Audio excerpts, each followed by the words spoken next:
Bonsoir à tous et bienvenue dans Ça vous regarde. À la une ce soir, la France face au risque d'inondation à répétition. Michel Barnier va dévoiler demain un nouveau plan d'adaptation au changement climatique. Alors comment repenser nos villes et nos villages? À quoi devons-nous renoncer? Comment aider les élus locaux à faire face à ce défi gigantesque qu'ils doivent relever? On en débat avec nos invités. Dans la seconde partie de l'émission, nous serons avec l'ancien ministre du Budget, Éric Woerth. On verra quel regard il porte justement sur ce budget en cours de débat à l'Assemblée. Quel regard il porte aussi sur ce gouvernement qui fait cohabiter son ancienne et son actuelle famille politique.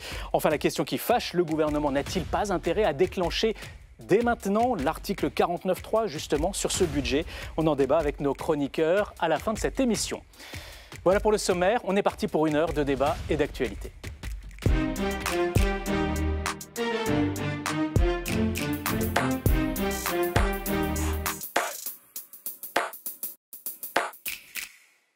Un nouveau seuil a donc été franchi avec les inondations de la semaine dernière. Il est tombé par endroits 1 an de pluie en 24 heures.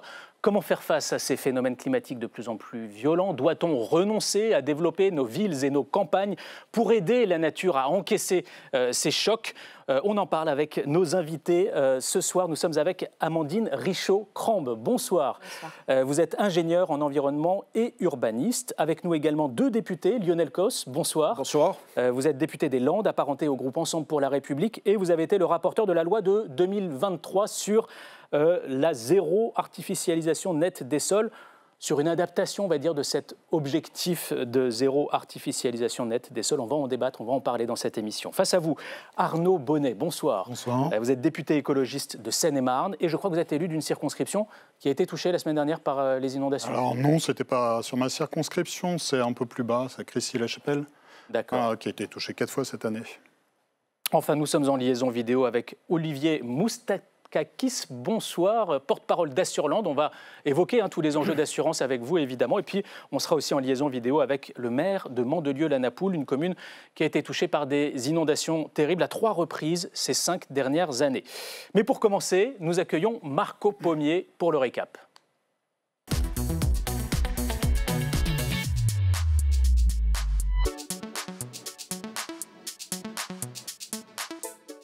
Bonsoir Marco. Bonsoir Clément. Et pour ce récap ce soir, on évoque des pluies torrentielles et leurs conséquences financières. Oui, nous avons encore les images en tête, celles des inondations dévastatrices la semaine dernière dans le centre-est et le sud-est de la France. Regardez ce torrent d'eau qui a déferlé sur Annonay, c'était jeudi dernier. Habitants évacués en hélicoptère, maisons inondées, trains à l'arrêt, routes coupées. Le résultat de pluies diluviennes qui ont provoqué le débordement de plusieurs cours d'eau. En Ardèche, c'est du jamais vu de mémoire d'homme, selon la ministre de la Transition écologique.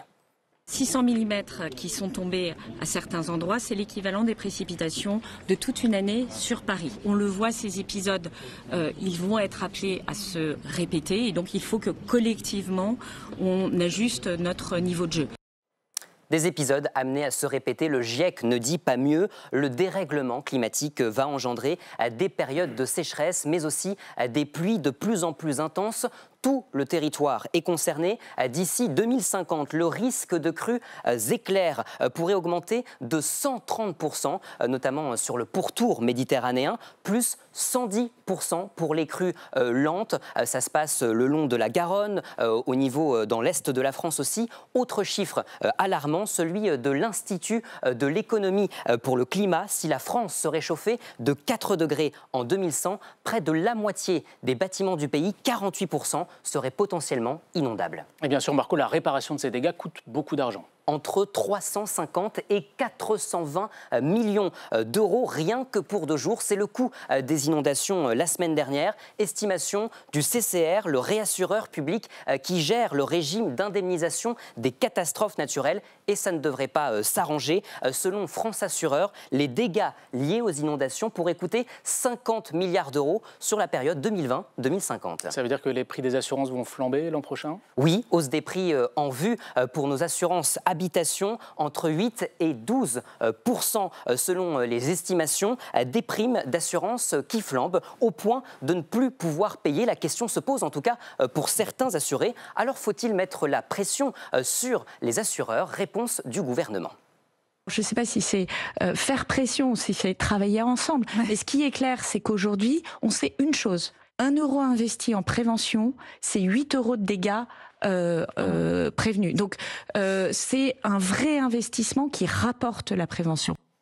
Investir dans la prévention, pourquoi pas avec un plan national d'adaptation au changement climatique. Ça tombe bien, Michel Barnier le présentera demain dans le Rhône. Alors, qu'est-ce que vous en attendez sur ce plateau? Je vous laisse en discuter, Clément. On va en débattre avec nos invités. Merci beaucoup, Marco Pommier. Arnaud Bonnet, je voudrais commencer par vous. On débat ce soir d'adaptation au réchauffement climatique, mais il y a encore des Français qui doutent de ce réchauffement climatique ou qui doutent du lien entre ce réchauffement climatique et les événements climatiques extrêmes qu'on connaît aujourd'hui. Quels arguments scientifiques vous pouvez leur donner aujourd'hui pour essayer de les convaincre? En fait, ce qui me pose problème, c'est que c'est depuis les années 1970 quand même qu'on est au courant qu'il va y avoir un problème avec le climat. Ce n'est pas quelque chose de tout à fait nouveau, ça fait 50 ans. Tout simplement, il faut regarder les courbes mondiales. Je crois que c'est le meilleur argument. Les courbes mondiales, c'est le meilleur argument. Ces courbes mondiales, elles sont très claires. La plupart des gens qui disent ça confondent souvent la météo dans leur jardin et le climat au niveau mondial. En fait, on ne peut pas avoir l'idée de ce qui se passe au niveau mondial en regardant uniquement chez soi, parce qu'il y a des alternances. Il va y avoir des alternances de périodes un peu plus froides, plus chaudes. Mais sur le global, ce qu'on va regarder... En fait, c'est le dérèglement climatique. C'est le dérèglement climatique et c'est au niveau mondial qu'il faut regarder. Donc c'est les courbes mondiales qu'il faut regarder, ce n'est pas la température chez soi.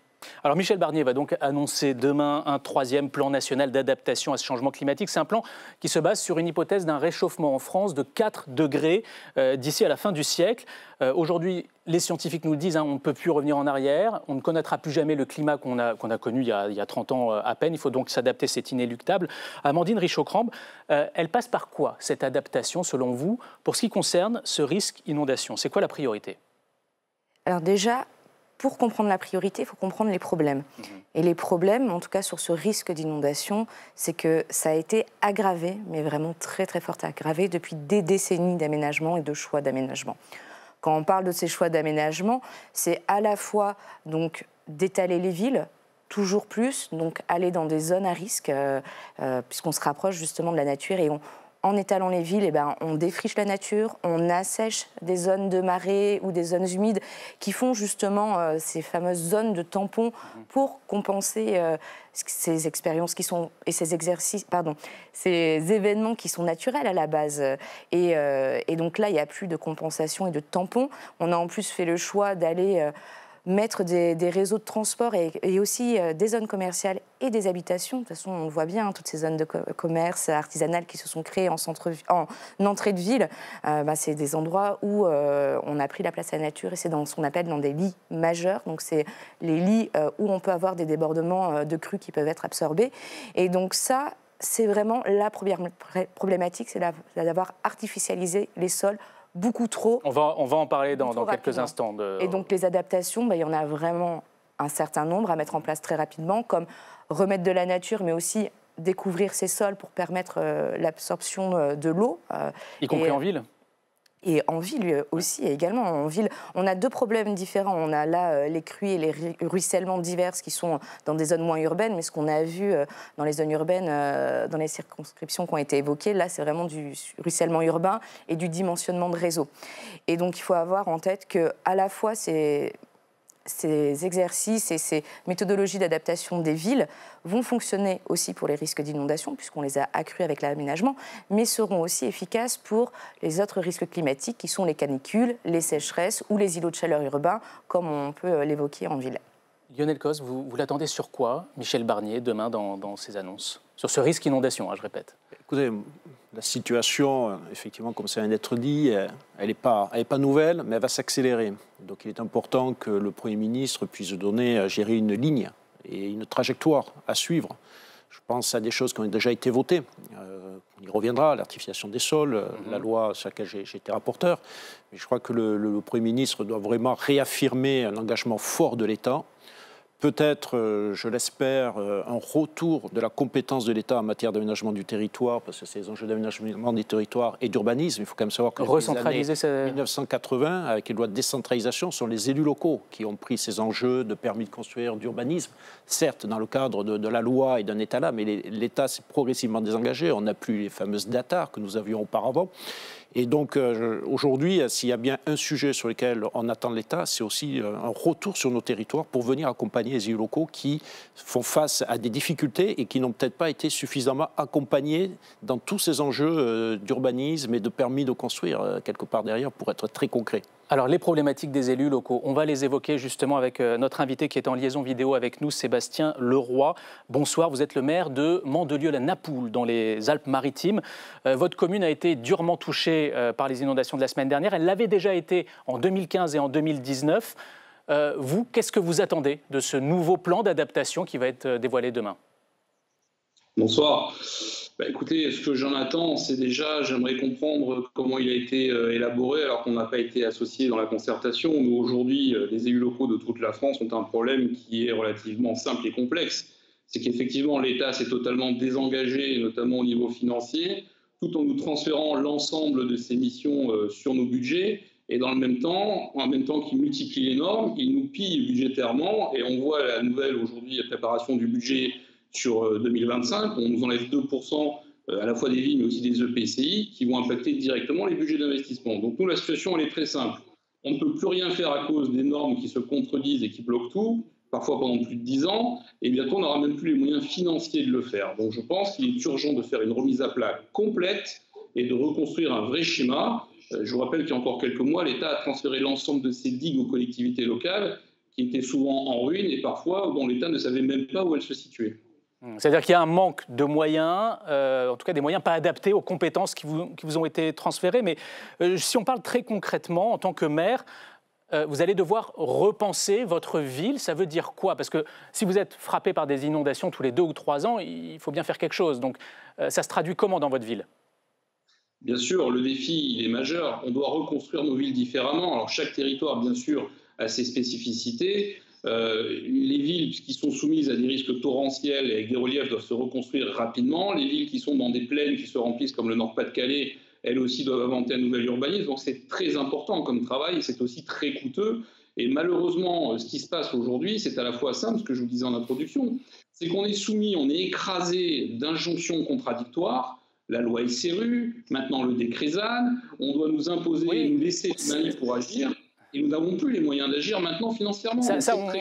On a entendu ce message-là, Sébastien Leroy, mais vous, par exemple, vous allez devoir fermer des commerces, exproprier des gens, renoncer à des projets de développement économique, culturel, sportif, je ne sais pas, sur votre territoire à vous aujourd'hui. Alors aujourd'hui, il faut rendre à l'eau sa place. C'est-à-dire qu'il faut qu'on arrive à déconstruire notamment le long des cours d'eau. C'est ce qu'on fait. C'est très coûteux là encore parce qu'il faut racheter des biens pour les raser. Il faut qu'on réinvente une nouvelle architecture qui laisse passer l'eau, torrent, etc. Il faut réaliser des ouvrages de rétention d'eau pour ralentir. On ne peut pas éviter aujourd'hui le risque, mais on peut en réduire les effets naturellement. Et donc, il faut que tout ça soit mis en œuvre pour inventer une nouvelle ville. En fait, si vous voulez, cette invention d'une nouvelle ville, il faut que ce risque nous donne l'opportunité d'inventer un nouvel avenir. Donc, ça pourrait même être un moyen formidable de rebondissement si on était plus libre de nos moyens. Sur la question des moyens, vous, élu local, quel regard vous portez sur ce qu'on appelle le fonds Barnier, qui est censé justement accompagner les élus locaux, notamment, dans cette adaptation? Le fonds Barnier, c'est un outil parmi d'autres. Le problème du fonds Barnier, il y en avait deux. Un, il était très complexe à mettre en œuvre il y a encore peu de temps. C'est-à-dire que pour avoir un bien éligible au fonds Barnier, il fallait remplir une série de critères qui étaient quasiment impossibles à avoir. Aujourd'hui, il s'est assoupli. Et l'autre problème aujourd'hui, c'est qu'il est totalement sous-doté financièrement. C'est-à-dire que le fonds Barnier, aujourd'hui, pourrait être un vrai outil de transformation du territoire, parce qu'on en est là. On n'est pas juste aujourd'hui dans une mise en conformité. Il faut qu'on transforme nos villes les plus exposées. Il faudrait qu'il soit doté de plusieurs milliards et non pas seulement de plusieurs centaines de millions d'euros. Surtout que là aussi, l'État récupère de l'argent pour le mettre dans sa caisse centrale. Merci Sébastien Leroy. Vous restez avec nous parce qu'on va évoquer un autre enjeu de cette adaptation dans quelques instants avec vous. Amandine Richaud-Cramp, peut-être une réaction à ce que vous venez d'entendre. Ces élus locaux, ils sont suffisamment accompagnés à vos yeux aujourd'hui pour relever ce défi? Ils ont les moyens d'agir à vos yeux? Ça dépend de quels moyens on parle. Là, si on prend l'exemple du fonds Barnier qui a été évoqué, quand il a été imaginé en 94-95 et mis en place, on était vraiment là sur les risques et la reconstruction après les risques, pas forcément dans les questions de prévention.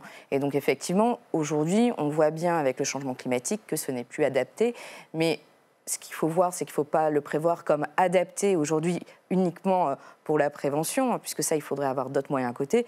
Mais là, c'est aussi adapté pour la réparation, parce que c'est ça qu'il faut avoir en tête, c'est que le coût de la réparation est bien plus important que le coût de la prévention. Un rapport de 1 à 8, disait la ministre de l'Écologie. Exactement. Hein, on peut même prendre, si on prend sur des échelles de grandeur, ça peut être, si on prend l'exemple du PIB, c'est 1% du PIB d'investissement de prévention pour monter de 5 à 8 sur la réparation. Et donc, c'est là où on a déjà deux financements différents à avoir, et donc le fonds Barnier est au niveau national. Au niveau local, on a des spécificités locales qui sont vraiment très diverses selon les régions, et effectivement, des compétences ont été déléguées aux collectivités. Maintenant, avec le droit de l'environnement et de l'urbanisme, c'est pour ça qu'il a été mis en place des PLU, ce qu'on appelle des plans locaux d'urbanisme, des plans locaux d'urbanisme intercommunaux, des SCOT. Je peux vous sortir un très large nombre d'acronymes qui sont mis en place par le Code de l'environnement et depuis même après le Grenelle, et qui sont plutôt des opportunités justement pour réfléchir à un meilleur aménagement que des freins comme ça a pu l'être évoqué. C'est vécu comme tel, en tout cas, par les élus locaux. Parce que c'est là où on parle aussi de quels moyens on parle. Après, c'est sur la question des moyens financiers. Là, c'est peut-être... Mais je laisserai messieurs les députés en discuter. Mais moi, j'imagine plus qu'il faut plutôt revoir plus largement une fiscalité territoriale. Puisque pourquoi il y a des choix d'aménagement aussi qui ont été mal faits et beaucoup de permis de construire qui ont été donnés, c'est que la fiscalité, en tout cas des dotations des collectivités et des territoires... dépendait aussi de cette question du nombre d'habitants et autres. Pas que, hein, en tout cas sur la question environnementale et de permis. Bon. Mais après, il y a aussi les moyens, il y a les montants en compétences des techniciens et techniciennes sur les terrains, et ça a été fait. Malheureusement, est-ce que alors on va en parler avec... On peut le voir aujourd'hui sur les dégâts qu'il y a. On va en parler avec nos deux invités députés, mais d'abord, j'aimerais qu'on évoque le risque du côté des assurances. On est en liaison vidéo avec Olivier Moustakakis, qui est porte-parole d'Assureland. Quand vous entendez le témoignage du maire de Mandelieu, la Napoule, qui a donc connu 3 inondations en 5 ans, qu'est-ce que vous, l'assureur, vous lui conseillez de faire? Est-ce qu'il va devoir exproprier des habitants qui sont plus assurables, par exemple, à vos yeux? Alors, tout l'enjeu pour les assureurs, nous sommes un comparateur d'assurance, donc on a vu et on voit l'évolution des tarifs, malheureusement, année après année, et notamment sur les 2 dernières années, il y a eu de fortes augmentations. Donc, le vrai sujet et le véritable enjeu sur du moyen et sur du long terme, c'est l'assurabilité des zones les plus tendues. C'est-à-dire qu'il y a certains assureurs aujourd'hui qui commencent à se retirer de certaines zones. Vous avez des données chiffrées par rapport à ça, sur des assureurs qui refusent de... C'est marginal, c'est-à-dire qu'aujourd'hui, il n'y a pas de zone qui n'est pas assurable. D'accord ? Mais c'est le véritable enjeu, c'est justement de faire en sorte que ce ne soit pas le cas dans un futur proche ou plus lointain. D'accord ? Donc il y a des observatoires qui sont en cours, il y a la CCR, la Caisse centrale de réassurance, qui est le réassureur public qui a réuni tous les assureurs. Et justement, ils sont en train de construire un modèle pour justement éviter de se retrouver dans ce type de situation. Parce qu'on a un régime qui nous protège quand même et qui protège les Français, qui est le régime des catastrophes naturelles, qui était déficitaire depuis plusieurs années, là qui va se retrouver avec un abondement supplémentaire à partir du 1er janvier 2025, puisqu'il est financé par une surprime que nous payons tous sur tous nos contrats d'assurance. Et cette surprime, notamment sur l'assurance habitation, va passer à 20%.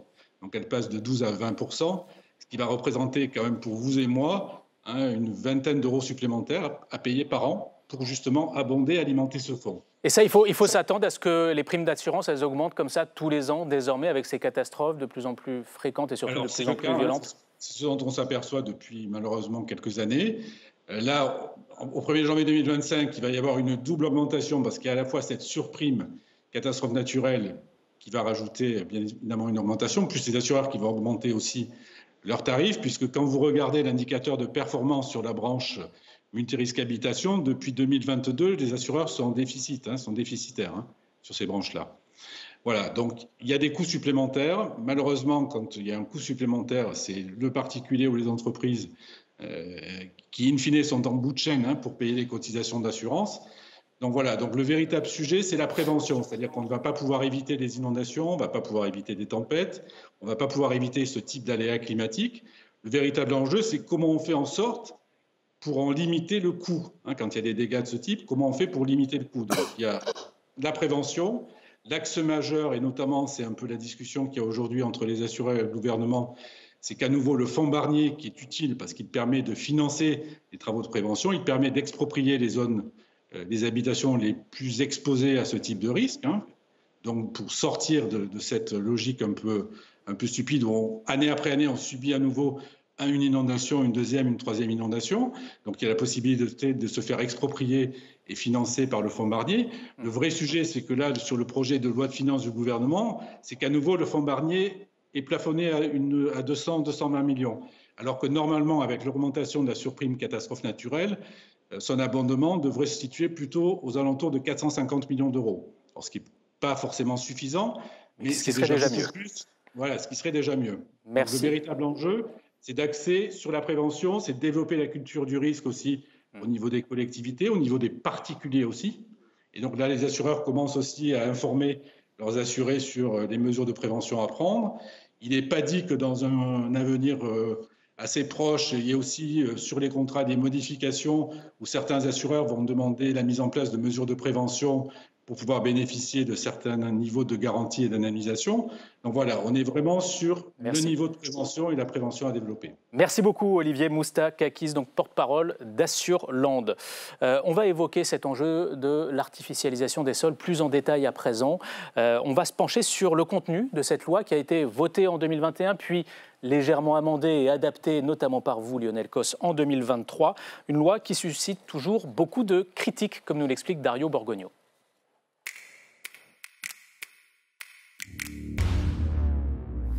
ZAN, 3 lettres pour désigner le zéro artificialisation nette des sols.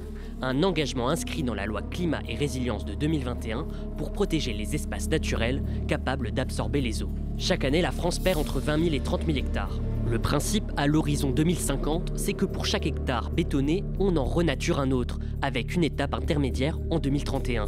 Une mesure vertueuse qui suscite la colère de certains élus. On a de plus en plus d'industries qui souhaitent relocaliser des usines de production. Or, aujourd'hui, elles ont besoin de terrain et on ne peut pas leur mettre à disposition, ce qui crée une difficulté supplémentaire pour cette réindustrialisation souhaitée par tous. Un sentiment partagé et relayé en 2023 par le président de la région Auvergne-Rhône-Alpes. Je refuse qu'on mette sous cloche les décisions des élus de construire dans la ruralité. Les décisions prises par la technocratie, je dis stop. Notre région se retire donc du processus et on demande à la ministre de revoir sa copie. Face à cette pression des élus, le gouvernement a multiplié les assouplissements, avec par exemple, en avril dernier, une liste de 167 projets industriels exemptés de la loi.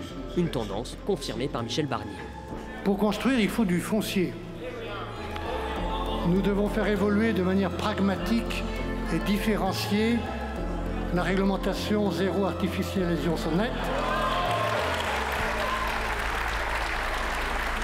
pour répondre aux besoins essentiels de l'industrie et du logement. Une déclaration qui laisse augurer de nouvelles mesures d'assouplissement. Arnaud Bonnet, quand vous entendez Laurent Wauquiez dénoncer cette loi ZAN, zéro artificialisation nette des sols, vous dites c'est du populisme ou est-ce qu'il ne se fait pas le relais d'une certaine façon d'une réalité rurale qui a peut-être été trop peu entendue? En fait, pour moi, soit ces gens sont naïfs, soit ces gens sont inconséquents en fait. Parce que là, il s'agit de la réalité quotidienne des gens. On artificialise beaucoup trop. On a un impensé à la manière dont on a développé notre pays. On a un impensé sur la région Île-de-France qui continue de se développer. Mais là, il s'agit du quotidien des gens, en fait. C'est à ça qu'il faut revenir aussi. Donc ce n'est pas la France des tours contre la France des bourgs, parce que ça concerne aussi la région Île-de-France. Il s'agit d'un aménagement territorial. Je crois que la ruralité a aussi du mal parce que ses services publics disparaissent. Mais peut-être qu'on aurait pu aménager autrement notre pays au lieu de concentrer. Mais comment est-ce que vous expliquez les résistances de ces élus locaux qui sont pourtant confrontés à des problématiques inédites en termes de risques climatiques? Ces résistances à cet objectif ZAN? Je pense que déjà, il y a une incompréhension sur l'ampleur du phénomène. À mon avis, c'est ça la première problématique. Soit ils n'ont pas compris l'ampleur du phénomène. Là, on est déjà, pour cette année, sur l'année complète, à plus 1,5 degré Celsius par rapport au normal, où je parle au niveau planétaire. On est déjà à plus 1,5 degré Celsius. Mais 1,4 plus 4 degrés Celsius, en fait, quand on est biologiste, on sait que c'est plus 4 degrés. C'est de l'inconscience totale. On est dans un modèle qui est totalement dysfonctionnel. Lionel Cos, quand vous entendez Michel Barnier, là, dans son discours de politique générale, dire qu'il faut à nouveau assouplir cette loi zéro artificialisation, vous dites quoi? Ce n'est pas la partie de son discours qui m'a le plus plu, parce qu'effectivement, ça m'inquiète. Parce que nous sortons de plusieurs décennies. Je rappelle que vous êtes apparenté Ensemble pour la République, vous faites partie de ce qu'on appelle le socle commun. Mais j'ai aussi des convictions et des déterminations en politique. Et je constate, ça a été très bien expliqué par ma voisine, que nous avons pendant plusieurs décennies commis des erreurs en matière d'aménagement du territoire. Et comme j'ai pu vous le dire, c'est une question qui a été essentiellement traitée par les élus locaux. Je peux vous dire, parce que j'ai été maire aussi avant d'être député, donc je connais bien la difficulté. Ce que nous avons essayé de faire dans cette loi, c'est de dire qu'on a une trajectoire, parce que le ZAN, c'est une atteinte à 2050, ce que vous avez expliqué. Donc on a une trajectoire à écrire collectivement. Cette trajectoire, elle est compliquée, elle est difficile, et elle va nécessiter d'être courageux. D'être courageux dans l'hémicycle, mais être courageux aussi auprès des élus locaux.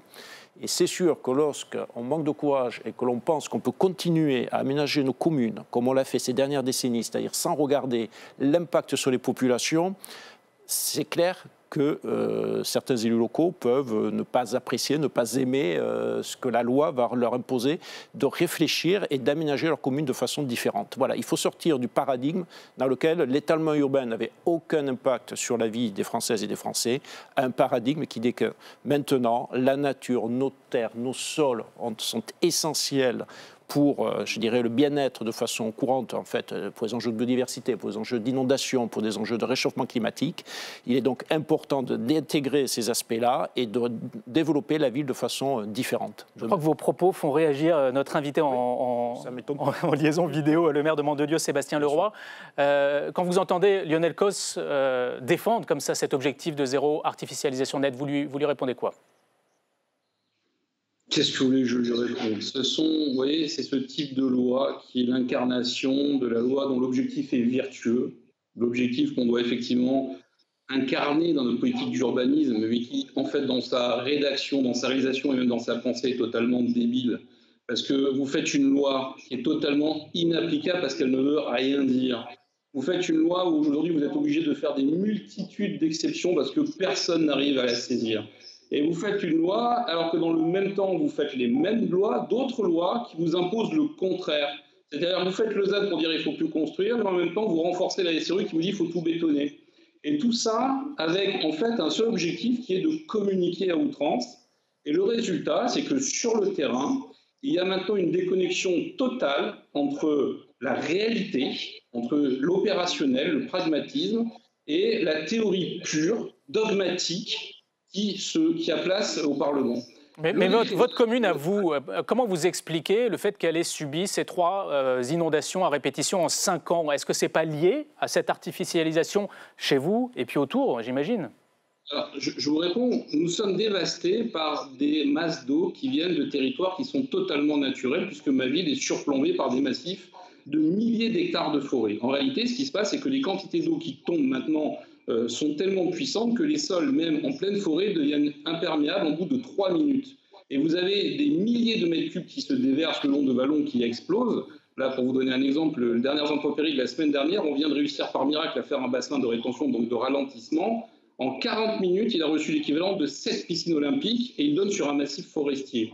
Et aujourd'hui, le problème, c'est que cette eau arrive dans le milieu urbain. Alors naturellement, le siècle dernier, ça a été urbanisé n'importe comment sans tenir compte des risques naturels et en particulier des inondations.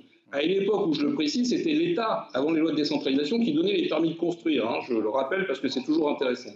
Donc aujourd'hui, naturellement, il faut réinventer ce système. Quand je vous dis qu'il faut rendre à l'eau sa place, ça veut dire qu'il faut désimperméabiliser pour que l'eau puisse s'étendre. Mais quand vous voyez des lois comme la loi ZAN qui arrive, la loi ZAN, en fait, aujourd'hui, elle vient vous empêcher de faire tout ça. Parce que vous ne pouvez plus bouger. Un maire, aujourd'hui, n'a plus aucun pouvoir sur son urbanisme. On va faire réagir Lionel Cos à vos propos, parce que je le vois faire non de la tête. Que lui répondez-vous face à ces injonctions contradictoires qu'il évoque. Il n'y a pas d'injonction contradictoire. L'objectif 2050, ce n'est pas pour nous faire plaisir, c'est une obligation.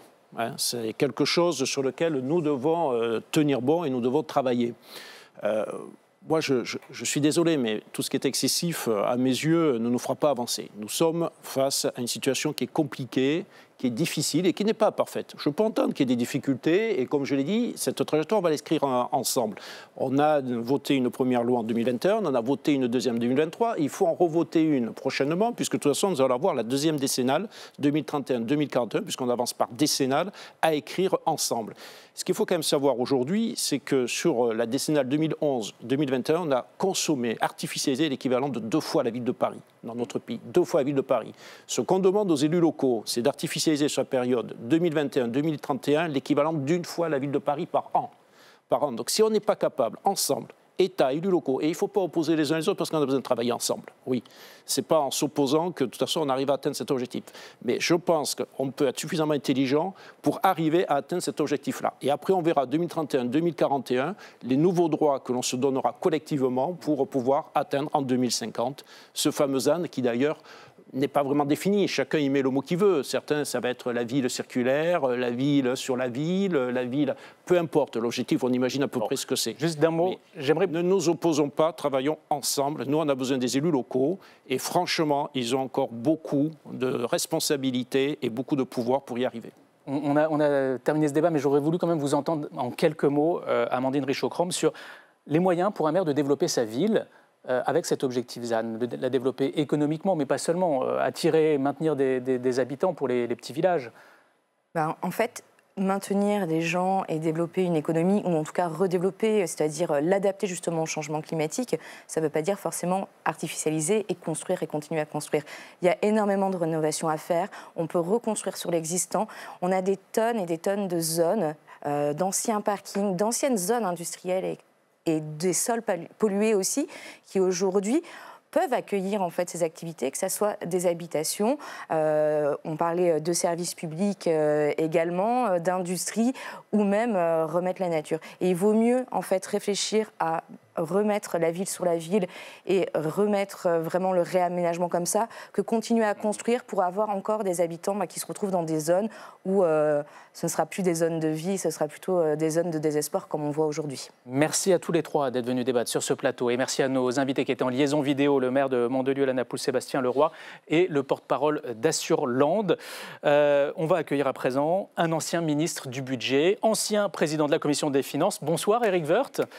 Alors vous avez forcément des choses à nous dire sur le budget, ça tombe bien, on compte sur votre franc-parler pour nous en parler, mais d'abord, votre invitation qui est signée Hélène Bonduel. Si on vous invite Éric Woerth, c'est parce qu'en cet automne budgétaire plus que mouvementé, vous avez de l'expérience en la matière. Et comme vous dites... C'est pas complètement con l'expérience, ça peut être utile, on peut mélanger la jeunesse et l'expérience, ça fait un truc pas si mal. Les finances publiques, vous maîtrisez. Député, vous avez aussi présidé la commission des finances pendant 5 ans. Et avant cela, vous avez été ministre du budget sous François Fillon, en pleine crise financière des subprimes en 2008. Non, il se situe dans le droit fil de ce qu'a dit le président de la République hier, c'est-à-dire une vérité économique et donc une vérité budgétaire. Et vous aussi, vous avez été confronté au dérapage des finances publiques. En page 2 du Canard le 20 mai, dans votre bouche, on lisait ceci, donc vrai, faux. La France va mal, très mal, auriez-vous dit. Les rentrées fiscales sont catastrophiques, il faut que je boucle le budget avec les déficits qui sont en train d'exploser, et on dirait que personne ne s'en rend compte. Ce budget 2025 est peut-être le plus inédit que vous n'ayez jamais connu. Engagé dans une course contre la montre et examiné entre blocs sans majorité. Au point, même pour un habitué comme vous, d'en perdre le nord. On a rarement autant, dans la même journée, perdu le nord de la boussole, quoi. Un budget dénaturé en commission, une furie fiscale même, dites-vous, et des débats en séance qui s'éternisent, au point que vous appelez de vos vœux au 49.3. Bonsoir Éric Woerth. Bonsoir. Alors on va parler de ce budget évidemment, mais d'abord j'aimerais vous entendre sur ce dérapage budgétaire de l'année en cours qui n'est pas si inédit que cela quand on voit ce qui s'est passé en 2009. Vous étiez ministre du budget à l'époque et vous avez connu un trou de 56 milliards d'euros dans les recettes fiscales de l'État. Alors évidemment le contexte était très différent, c'était les conséquences de la crise financière mondiale de 2008. Mais à l'époque, vous avez joué la transparence en annonçant un trou de 25 milliards dès le mois de juin. Est-ce qu'il n'aurait pas fallu plus de transparence de la part du gouvernement cette année? C'est une crise très, très différente. Il y a eu une accumulation là, de crises qui aboutissent in fine à un dérapage ou à une surprise importante, hein, presque 2 points. Surprise, pas tant que ça. Il y a eu des alertes données par les services de Bercy, visiblement. Oui, mais est-ce que... Ça veut dire quoi, des alertes, au fond? Ça veut dire que dès le début de l'année, ils ont compris que ça ne rentrait pas dans les caisses de l'État comme voulu. Vous aviez joué la transparence à l'époque. Les ministres ont gelé 10 milliards d'euros tout de suite. Donc après je pense que les conditions de cette crise ou l'ampleur de cette crise de prévision et de chute des recettes, il y a une commission d'enquête. Donc tout ça sera très clair. Ce qui est très très important, c'est comment, au-delà des problèmes de prévision, parce qu'il faudra apporter des solutions à ça. On voit bien que, par exemple, le lien entre la croissance et puis la croissance générale et puis l'accroissement des recettes, il était très important avant, quasiment le même. Quand on faisait 1% de croissance, on augmentait les recettes au moins d'1%. Aujourd'hui, c'est plus le cas, c'est divisé quasiment par 2. Donc il y a beaucoup de sujets qui sont sans doute structurels qu'il faut qu'on comprenne mieux. Et puis les solutions, le gouvernement les pose sur la table. Hein. C'est un PLF, sur ce projet de loi de finances, mais c'est un PLF difficile dans son analyse et dans son examen en commission comme en séance publique, mais dans lesquels il y a évidemment des recettes par une augmentation d'impôts, alors qu'on est contre l'augmentation d'impôts. On la propose parce qu'il n'y a pas d'autre solution. Et même chose sur les dépenses, on commence à proposer de véritables suppressions de dépenses, ce qui est très important. Ça fait très longtemps qu'on n'a pas fait ça. J'aimerais revenir quand même à ce qui s'est passé en 2009, parce que vous étiez, ministre du Budget, vous avez donc été confronté à cela. On a entendu Jean-Michel Apathy évoquer cette phrase que le Canard enchaîné vous a prêtée, ces propos qu'il vous a prêtés. Vous, ministre du Budget, si on vous avait refusé un projet de loi de finances rectificative, comme visiblement ça a été le cas pour Bruno Le Maire, vous seriez resté en place ou vous auriez démissionné? Je n'arrive pas à faire des scénarios contrefactuels. Qu'est-ce qu'on peut faire si on n'avait pas ci et ça? Je n'en sais rien. C'est des situations très différentes. Je pense que Bruno Le Maire s'est déjà expliqué là-dessus. D'abord, on ne quitte pas le navire comme ça. C'est des oppositions, sans doute à un moment donné, il y a des opinions différentes, on peut les admettre. Je n'en sais rien. Il y a des moments où il faut pouvoir partir, et puis d'autres moments, il faut se poser les questions sur comment essayer de réformer plus à fond pour que ça n'existe pas, ou n'existe plus. Je ne peux pas répondre à cette question. Sur ce budget 2025 à présent, il y a donc un effort de 60 milliards d'euros qui est prévu par le gouvernement. Le Fonds monétaire international a demandé hier à la France plus de clarté sur les mesures d'économie qui seront réellement mises en œuvre par la France. C'est le budget qui manque de clarté ou est-ce que c'est la majorité qui doit le voter? Les deux.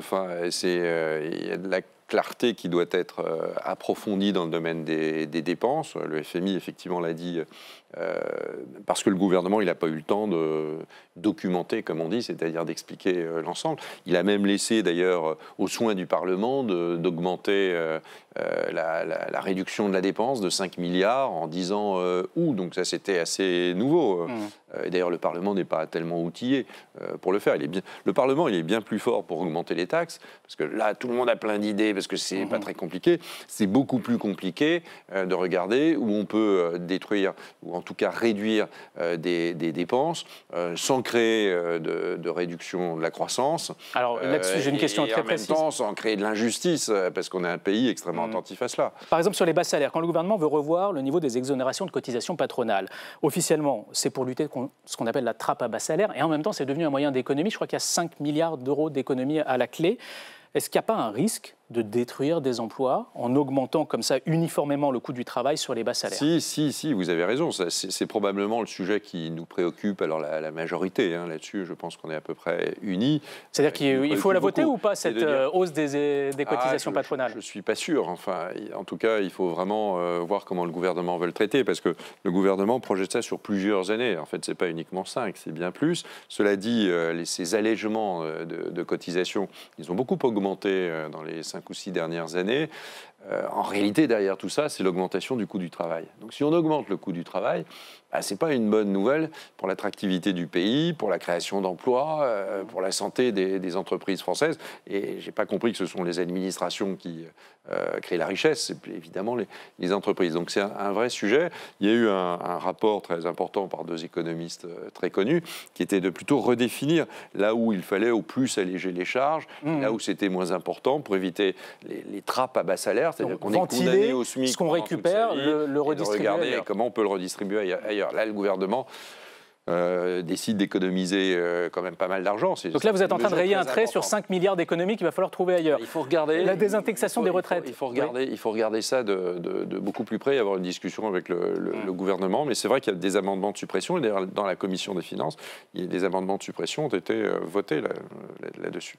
La désindexation des retraites sur les 6 premiers mois de l'année, il y a 3 milliards d'économies à la clé là-dessus. Pareil, le gouvernement doit tenir bon là-dessus ou... Oui, je pense que oui, il faut qu'il tienne bon. Alors, il peut améliorer son dispositif, comme on dit, mais il faut... il y a un besoin. On aurait pu aller plus loin sur la désindexation. On aurait pu se dire, on évite de faire 12, 15, 20 mesures qui vont irriter partout et où c'est très, très difficile d'expliquer, parce que 20 fois, vous devez expliquer et au fond, vous êtes plutôt en situation défensive qu'en attaque.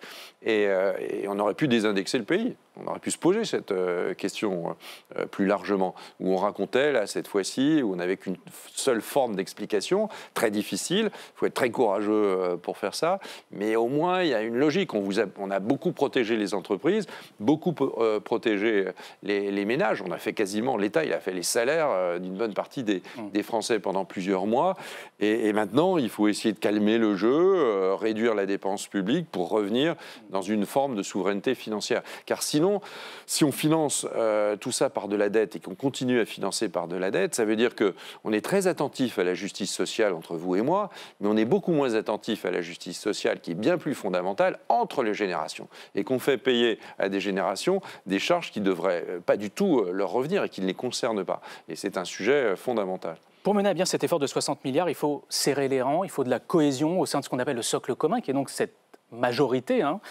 qui gouverne aujourd'hui. Alors chacun y va de son amendement.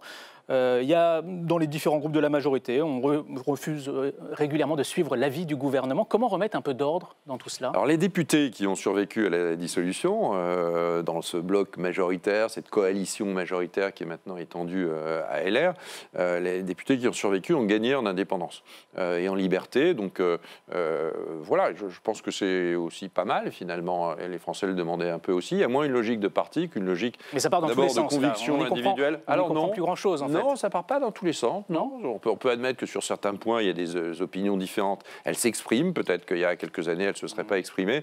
Là, elles s'expriment. Mais enfin, on est bien d'accord pour dire qu'une majorité de l'effort doit être sur la dépense cette année, mais les années qui suivent aussi. Il faut donc de la constance dans l'effort. Et puis, l'effort doit être moindre. L'effort fiscal qui est demandé aux Français doit être moindre. Aujourd'hui, cette proportion, je ne sais plus très bien si elle est respectée, parce que ce qui a été voté par la Commission des finances, la majorité, ce bloc central, encore une fois élargi à LR, n'a pas voté le texte, car le texte ne correspondait plus en rien au texte présenté par le gouvernement. En commission. Oui, en commission, il avait été tellement modifié. Mais c'est ce qui se passe aujourd'hui dans l'hémicycle, sur plein de sujets. Est-ce qu'il n'y a pas une responsabilité aussi des chefs, entre guillemets, des patrons de groupe, quand on voit la guerre que se livrent Gabriel Attal aujourd'hui et Laurent Wauquiez, au point de permettre à la gauche de récupérer 2 postes clés à l'Assemblée nationale.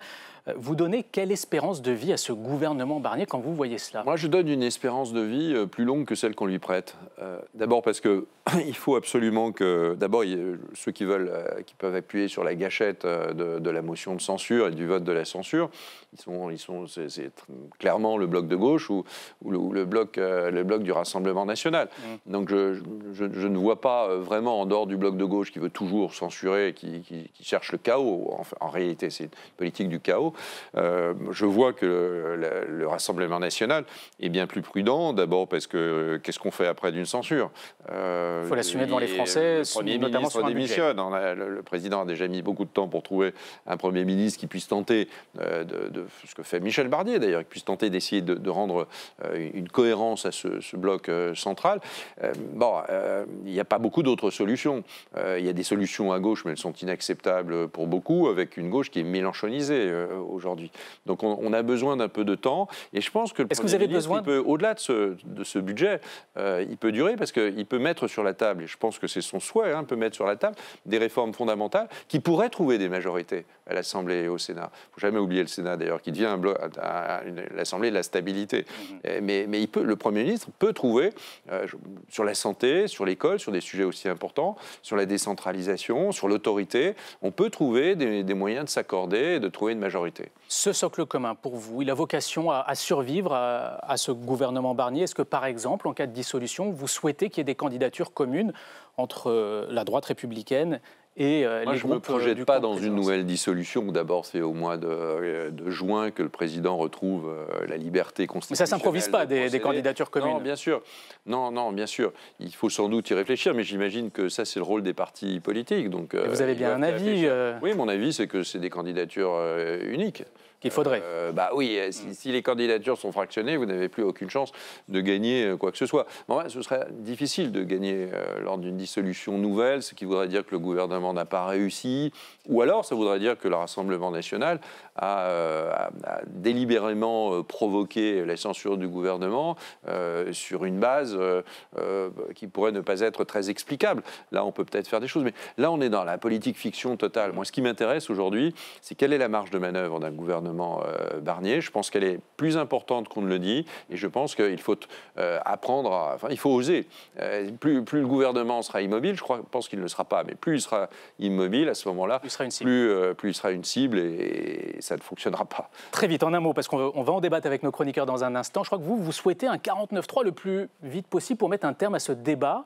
Pourquoi ? On est très exposé sur un débat comme celui-là, augmenter les impôts quand... Mais vous êtes député, vous êtes là pour débattre, ça fait partie de... Oui, mais enfin, on peut aussi pas être complètement idiot, on peut aussi réfléchir à la meilleure façon d'utiliser l'ensemble des arguments constitutionnels et des outils constitutionnels que nous avons. Et je pense que l'exposition, ça va un temps, à un moment donné, ça devient illisible pour tout le monde. Si le débat il a pour vocation à rendre les choses confuses, je ne suis pas sûr que c'est ce qu'on souhaite. D'autant plus que le débat il ne s'interrompt pas, le Parlement continue à être saisi, il y a des procédures qui sont démocratiques. Le Sénat va en discuter, il y a une commission mixte paritaire, il y a la deuxième partie aussi du PLF. N'anticipez pas le débat qu'on va avoir ensemble avec nos chroniqueurs. Merci beaucoup Éric Woerth d'être venu sur le plateau de Ça vous regarde. Tout de suite, la question qui fâche.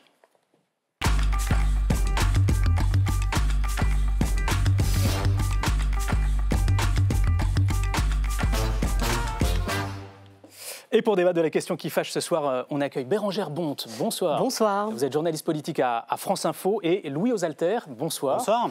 Journaliste politique au Figaro. On s'intéresse donc ce soir au 49.3 qui menace de s'abattre à tout moment sur le débat budgétaire. Marion Becker nous résume les enjeux autour de cette arme fatale du gouvernement.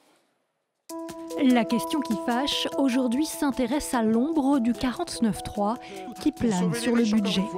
Le gouvernement s'y prépare. La faculté a été donnée au Premier ministre à titre provisoire d'utiliser le 49.3. Car depuis lundi, dans l'hémicycle, le gouvernement accumule les défaites. C'est un avis défavorable, une démonstration implacable du tour de vis fiscal que vous voulez faire auprès de nos concitoyens. Avis très défavorable. L'opposition détricote le texte, aidée parfois par les soutiens du bloc central, dont le MoDem. Et concernerait effectivement que ceux qui ont de hauts revenus, de par leur talent et autres, et qui puissent payer un impôt à 20%, moi qui me semble à peu près équilibré. Ce sera avis défavorable pour ceux qui veulent le pérenniser. Je vais donc mettre aux voix l'amendement 755 et identique pour 138, 56 contre. Ils sont adoptés. Le budget n'a plus rien à voir avec le texte initial du gouvernement. Pour certains dans la majorité, c'en est trop. Il faut dégainer le 49.3. Écoutez, il n'y a pas de majorité à l'Assemblée nationale pour voter le budget. Je pense que le gouvernement, évidemment, n'aura pas d'autre choix que d'utiliser le 49.3 à la fin. Il faut accélérer les choses. Chacun s'est exprimé. Maintenant, c'est au Premier ministre de faire preuve d'autorité et de siffler la fin de la récré. Oui. À l'image d'Elisabeth Borne. Après 7 jours d'examen tendus, la Première ministre recourt au 49.3 sur le budget 2023. Sur le fondement de l'article 49, alinéa 3 de la Constitution, J'engage la responsabilité de mon gouvernement. Le premier d'une longue série, 10 sur le budget, 23 sur l'ensemble des textes qu'elle présente. Alors, la question qui fâche ce soir est la suivante.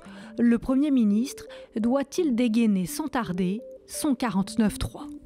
On commence par vous, Bérengère Bonte. Le gouvernement, est-ce qu'il a intérêt à sortir le 49.3 dès maintenant ? Il y a évidemment des avantages à laisser traîner. Il y a aussi pas mal d'inconvénients. Évidemment, laisser traîner le débat, ou laisser traîner, c'est une formulation. Peut-être que tout le monde ne reprendrait pas, mais en tout cas, sauver le débat démocratique, laisser une chance à tout ça, montrer peut-être de façon également plus vicieuse peut-être la foire fiscale que la gauche installe, etc. Donc il y a quelques avantages à ne pas le faire.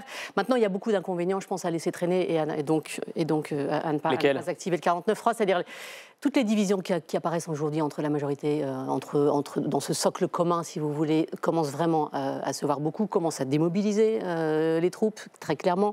La gauche, évidemment, appuie là où ça fait mal. La gauche montre et prouve qu'elle trouve, mine de rien, des majorités sur un certain nombre de situations, à la fois pour élire des députés à la présidence de commission et pour faire passer des textes. Donc il y a beaucoup quand même de dégâts collatéraux et ça pourrait, dans une situation qui est déjà suffisamment complexe comme ça, coûter cher, oui, je pense, à Michel Barnier. Louis Osalter, pour ou contre un 49.3 dès maintenant, en gros? Moi, je vois quand même pas mal d'intérêt pour Michel Barnier à laisser la discussion se dérouler. D'abord parce que ça correspond à ce qu'il avait dit dès sa passation de pouvoir, de laisser le dialogue, d'être un homme de dialogue, de chercher les consensus là où ils peuvent se trouver. Et puis ensuite parce que la situation est suffisamment compliquée, tendue comme ça, pour qu'il ne rajoute pas un 49.3 perçu comme une violence par une partie de l'opinion publique après une séquence électorale et post-électorale cet été où des électeurs ont eu l'impression de se faire flouer ou l'impression que le gouvernement ne correspondait pas exactement à ce qui était sorti des urnes. Sauf que ça révèle les fractures de ce socle commun, donc à un moment ça devient compliqué à gérer. C'est évident et de toute façon, là, Michel Barnier, quand il a vu justement les représentants du socle commun mardi matin à Matignon, il a fait part de cette stratégie de laisser le débat se dérouler avec l'espoir plus ou moins secret que à la fin l'Assemblée sera prise par le temps puisque le délai est cadré par la Constitution, que du coup, alors soit il y a un vote si les retraits d'amendements continuent, soit il n'y a pas de vote, mais dans ce cas-là... J'explique peut-être pour nos téléspectateurs, c'est que la journée, aujourd'hui, a été marquée par des retraits d'amendements assez massifs du côté de la majorité, du socle commun, du côté de la gauche également. Vous y voyez un signe de la part, en tout cas, de la majorité à vouloir aller jusqu'au bout de ce débat? Sinon, il y a un risque pour l'image de l'Assemblée nationale. Si les débats s'enlisent, si ça s'enquiste, et puis si à la fin il n'y a pas de vote. Mais le plan de Michel Barnier, c'est qu'à la fin, le texte parte au Sénat et que ce soit le Sénat qui toilette ce texte en le remettant l'option que je voulais évoquer initiale, avec vous, là où l'Assemblée l'aura gauchité. Petite précision, vous dites un retrait massif, faut rester, à 16h30, il restait 2829 amendements à examiner d'ici demain soir. Donc ça reste pour vous plus symbolique que massif. Jusqu'à samedi, mais ils en ont retiré en gros, la majorité en a retiré 100, le socle commun, et 250 pour le nouveau Front populaire. C'est toujours ça, c'était censé lancer un mouvement, ça n'a pas été le cas. Alors, une des options qu'évoquait Louis Osalter, ce serait de laisser les députés débattre jusqu'au terme de ce volet recettes, c'est-à-dire jusqu'à mardi. Sauf que là, qu'est-ce qui se passe si les députés rejettent ce volet recettes? Le texte en l'état part au Sénat. Où là, pour le coup, Michel Barnier a une majorité beaucoup plus bienveillante. Donc, avec le texte qui en sortira sera forcément plus acceptable pour lui. On partira ensuite en commission mixte paritaire. C'est évidemment une solution. La gauche hurlera au vol démocratique, c'est évident. Il ne faut pas oublier, ceci dit, moi je maintiens que le 49.3 n'est pas une violence...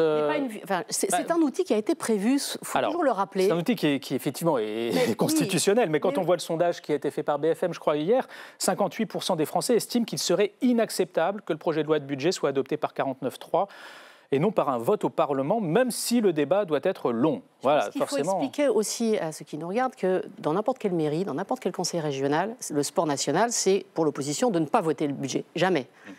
Il se trouve que là, il n'y a pas de majorité ni d'opposition. Donc là, pour le coup, tout le monde a beau jeu d'en rajouter. Mais il faut de toute façon toujours faire passer un budget, sinon on reconduit le budget de l'année précédente. Et dans le contexte actuel, c'est quand même, avec les menaces de Moody's et autres d'agences de notation, c'est quand même pas génial. Donc le 49.3, c'est un outil qui a été imaginé par Michel Debré, par tous les premiers ministres de la 4e République, qui n'en pouvaient plus de cette instabilité permanente et qui avaient dit, bon voilà, il y a certains textes, notamment le budget, qu'il faut absolument faire passer. Et si vous n'êtes pas d'accord, vous voterez une censure derrière. Louis Osselter, sur cette option de tout réécrire au Sénat et de donner la main au Sénat en quelque sorte, je crois que ça permettrait aussi de gagner du temps, parce qu'a priori, ça veut dire que l'Assemblée est dessaisie pour tout le volet dépenses. Oui, alors ça, c'est dans le cas où il y a un scénario comme celui qui s'est déroulé en commission des finances. Qu'est-ce qui s'est passé en commission des finances à l'Assemblée? Il y a eu un budget initial du gouvernement qui en fait est devenu un budget nouveau Front populaire, pour ainsi dire, sur une 60aine de milliards d'impôts nouveaux en seulement une semaine de discussion. Et à la fin, il y a un rejet du texte tel qu'il a été transformé en commission des finances. Il pourrait se passer la même chose dans l'hémicycle. Alors là, il y a un petit peu moins d'impôts nouveaux qui sont apparus au cours de la discussion, et puis il y a des retraits d'amendements, on en a parlé. Mais si à la fin il y a un rejet, ça veut dire que l'Assemblée aura voté, c'est une première chose, et quelque part une première victoire pour Michel Barnier, parce qu'il n'aura pas à utiliser le 49.3, et il pourra dire, entendu, l'Assemblée a rejeté ce budget, place au Sénat. Et ça fait tomber effectivement la deuxième partie, celle des dépenses, donc ça fait gagner du temps au gouvernement. Le dommage d'image, il est plutôt pour l'Assemblée nationale, qui sera privée d'une discussion budgétaire supplémentaire, et il n'y aura pas l'opportunité pour les opposants au gouvernement de crier au déni de démocratie parce qu'il n'y aura pas eu d'usage du 49.3.